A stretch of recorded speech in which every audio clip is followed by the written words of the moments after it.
Things you have never seen your mother do. Sitting at a sewing machine, making kingdom of table and chair, brown paper patterns and chalk spread before her like maps or battle plans, dividing fabric along its natural borders to style clothes into the countries of her imagination. Things which you have never heard your mother speak, the language of pencil sketches and scissors, the resonance of a polyglot soothing the stuttering tongue of cashmere and cotton, satin or silk along some unseen dream shapes. Things you cannot count about your mother.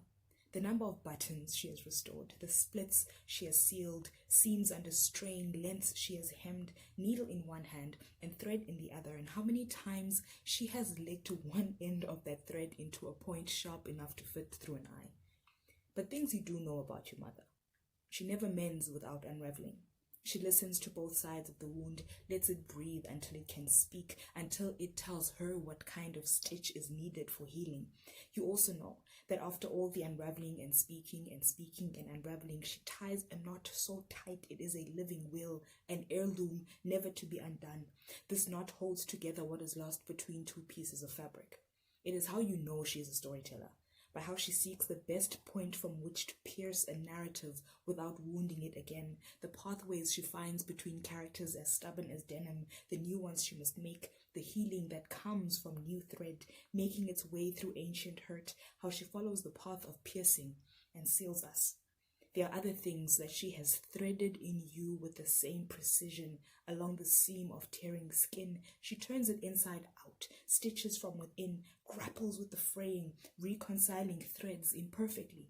But always on the end of your story is a knot as tight as a prayer. I would have to tear myself up again to undo it.